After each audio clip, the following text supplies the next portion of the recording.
Hey everybody, Amy with AJ's Vintage Designs here, and I'm going to be doing a quick tutorial. I want to make a charcuterie board. I actually got this at my local craft store on coupon day for $4, so that was a really good deal, but it's brand new. Now if you don't want to do brand new, you can always look at your local charity shop or Goodwill. I actually paid $1 for this. Needs a little cleaning, but it was served the same purpose and it was only $1. So I'm going to be showing you how to transform these. They don't look like raw wood, make them pretty for your table, but the big thing, make it food safe. I want to know that when I'm putting my raw food on here, my cheeses, my meats, and my crackers, that is gonna be safe. So I'm gonna show you how to redo these and make them food safe. So before we get started, click on that subscribe button down below and that little bell so you're notified each and every time I put up a new video. Okay, let's go ahead and get started. Okay, so we have our raw board here, and what I want to do is this has a really smooth texture to it.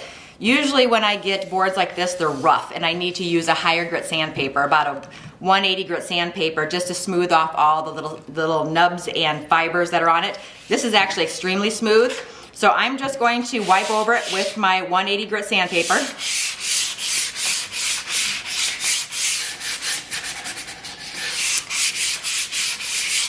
This isn't necessary, but I like doing that when it comes to these really shiny boards. And I'm just gonna wipe that dust off. I'm just opening up that grain a little bit. There we go. Because it was pretty shiny of a wood. They really sanded it very well. Okay, now I'm gonna be applying a water-based gel stain. And like I said, I want this to be food safe, so I'm using a lot of good ingredients. So this is a water-based gel stain. I'm not using an oil-based gel stain on this. So the water-based is very easy to use, dries fast, and it's easy to manipulate. So I'm going to put just a little bit in a dish.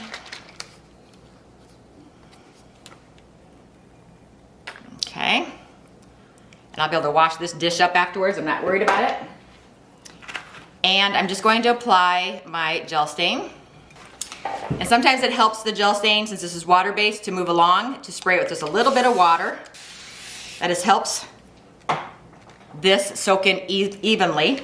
So I'm just going to, look at how easy that is. I'm just gonna wipe it on.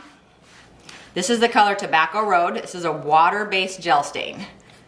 I want this entire thing just to be very food safe. Okay, see how easy that was to apply? And I'm only gonna need one coat because I just want it to be a light color. And I might put a stencil on it, I haven't decided yet, but there we go. I'm gonna get the sides. I'll do the underneath last when the top has had a chance to dry. Get along those edges. Now you can see it's a little bit harder to apply since I didn't have water on my edges. So that's kind of like why I put the water on. It just helps it move and helps it soak right into the wood. Okay. So let's get that stain on there. Look at how pretty that is so far. I do like to use the water, so I am going to spray the edges with some water. You don't have to do the water. I just find it's easier for the stain to slide and soak in when it has that water to help quench the thirst of the wood, so your stain applies evenly. It doesn't get soaked in more in one area than in another, so I do like to use water. You don't have to do that. I just find it to be easier for me. Kind of having something on that wood for it to quench its thirst real quick before I put the stain on. Like I said, I will do the back side of this after the top side is dried. You might feel, when you put your hand over this, since we added water, you might feel a little fibers coming up. It's okay. Those little fibers is just called popping the grain. So I popped the grain by adding that water and the stain to it. So I can turn around, and as soon as this is dried, I could take a higher grit sandpaper. I can go back with a 220 grit sandpaper over it, and that'll knock all those little hairy fibers off of there. That is just called popping the grain. Okay, so it's been a couple hours. My stain has dried. Looks great. I love this color. This is Tobacco Road from Dixie Belle. It's their Voodoo Gel Stain. It's a water-based stain. And I'm going to be putting a silkscreen stencil on here. This is a gorgeous little flower. And I decided to do this at the last minute because I love the way the flower kind of grows up. It kind of makes it look like a wine bottle. And where I'm going to be putting this in my kitchen, I have flower pots around it, so I thought this would fit in great. So I'm going to do a white little stencil on here. but I'm gonna be using a water-based paint. I'm gonna be using Dixie Belle's chalk mineral-based paint. You can use any chalk-based paint, but I'm gonna be using a water-based paint, so I don't have to worry about it. My stain is water-based. This is gonna be water-based, so I'm good to go here. And what I did is I actually just cut apart a sheet of stencils, and so I'm gonna be using this one. And this is a silk screen. And the reason it's called a silk screen is it has an adhesive. You gotta separate the backing sheet. You wanna save these backing sheets when you take them off, because you're gonna be putting these back on these sheets after you clean them. And these are multiple use. You can use them up to 10 times. Okay, I'm gonna show you, see, the image is actually a silk screen. So it gives you a much crisper, cleaner line. But you do need to clean them right away after using them. You don't wanna let that paint dry and get in that silk screen and dry there, because it makes it harder to clean and it can damage the screen. So I'm gonna go ahead and try to center this the best I can. That looks pretty good. And it's self-adhesive, so I don't have to use any adhesive, I don't have to use any tape, but however, I will be using tape today because of the fact that look at how close I am to this edge. I don't wanna risk any paint getting off of my stencil. So I am gonna put some tape down in any area where my image is close to my border. I'm gonna put some tape down just to protect so I don't get my paint off of the surface. You don't have to use tape. I'm doing this strictly for me not getting paint on my project piece, only where I want it. I want the paint to go through the silk screen. So I'm just putting some tape on here.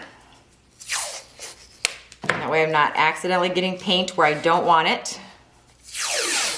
But the silk screen is self-adhesive. It sticks to your piece and it gives you a nice crisp line. Just like that, okay? It comes with a little tool, and save this. You see how, I don't know if you can see on here, there's a little, you can see a little bit of the image on there.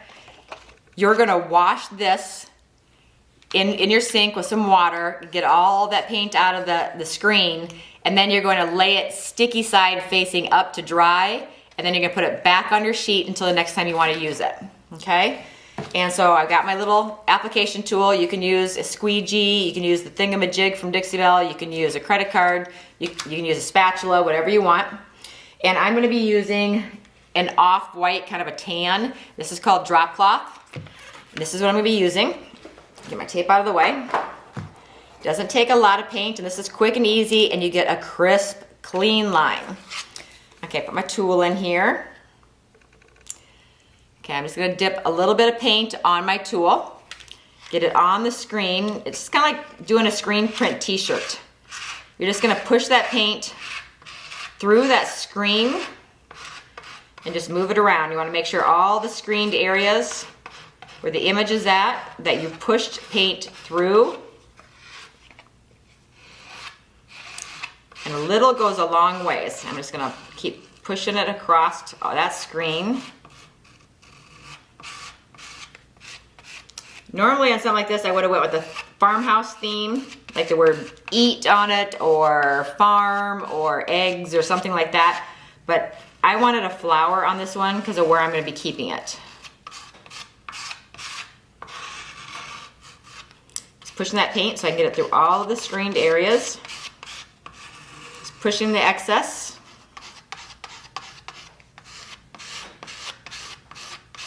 Okay, I think I got it pushed through everywhere. You want to move quickly. You don't want to allow that paint to dry in that screen. Okay, so I will be taking the screen directly to my sink, cleaning it and letting it dry, sticky side facing up. I better put this lid on before I spill this all over my floor. Okay, let's take this tape off.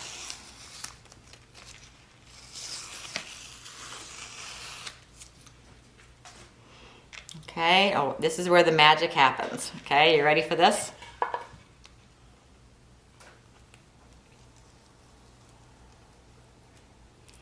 Look at how perfect of a stencil the silk screens do. Look at that. Okay, I am so excited. Now, I would take this to my sink and clean it.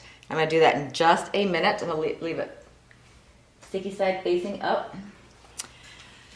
Okay, so there we go. I'm gonna turn around. I'm gonna let this dry Like I said, this is where we're going from water-based to oil-based. I'm gonna be sealing this with hemp oil. So I want my water-based product to actually dry for 72 hours before I put an oil-based product over it. And since before, when I was just had the stain on here, I was gonna be tempted to go early with it and put the hemp oil on early because it's really soaked down on the wood. But now that I put paint on top of it, if I would try to put hemp oil on this before it is dried, then I take the risk of my paint actually smearing with the oil. And so I am going to let this sit for 72 hours, and then we're gonna come back and we're going to put hemp oil over it and make it food safe and sealed. So I'm excited about this. This is really pretty. That could be pretty on there. Okay, I'll be back. Okay, I'm back. We're gonna seal this and make it food safe. I'm just gonna use my same applicator pad, just flip it to the other side. I'm gonna be using hemp oil. This is How Do You Do Hemp Oil from Dixie Belle. And this is what I'm gonna seal it with to make it food safe. I'm just gonna put a little bit of the hemp oil on my rag, just a little bit. And I am going to, whoops, gotta hold it with two hands. I'm going to just work that hemp oil across my surface. So you can see, letting that oil soak in. Now this is raw wood with the water-based gel stain on it. So it's really gonna soak it in. And this can also be used to seal the paint. You can seal paint with the hemp oil. You just wanna make sure it's on a porous surface. So you don't wanna be putting it over a sealer. So I wouldn't have a clear coat on here and then think I'm gonna have hemp oil to soak through the sealer. So I'm getting this all sealed up. It's gonna be pretty. Okay, so I got my coat of hemp oil on there. See how pretty that's gonna be? Now I'm gonna let this sit for probably about 12 hours. And sometimes when it's over paint, like if you painted a factory finish, if it's over paint, then you might get some puddling where hemp oil soaks in, and anything that's extra that it doesn't need, it expels it out and will leave puddles everywhere. You just go back with a clean rag, lint-free rag, and wipe up those puddles until it no longer expels what it doesn't need. And then it'll dry. And there we go. It'll be water resistant, not water repellent, but water resistant. And this is gonna be safe for me to put my food on. So isn't that pretty? It's as easy as that. Okay, well there we go. I do have to do one more wipe back. I just applied it. I'm gonna give it a few hours, and then tonight I'll come in and wipe it down. I'm gonna be putting like a burlap ribbon around the top, so when I set it against my countertop, that it's gonna look nice and pretty, but I can take the ribbon off when I wanna use it. The hemp oil is, like I said, a food safe sealer, so I'll be able to put food right on top of here. Even with the paint, Dixie Belle's chalk mineral-based paints are no VOCs, so I don't have to worry about that as well. And I think this is gonna be pretty in my kitchen. So I'll take some pictures at the end. And the nice thing about also, I can actually put this out on my back barbecue area as well if I want to, because hemp oil is great about, it expands and contracts with whatever surface it soaks into. It can expand and contract. So it's very flexible to be able to put on outdoor wood projects as well. So I'll put pictures at the end. Hopefully you enjoyed this. All the products will be listed down in the description box. But remember to like, subscribe, and click on that little bell. And can't wait to do my next project. So there you go. Okay, everybody. Thanks so much for watching. I hope you all have a fabulous day. Bye-bye.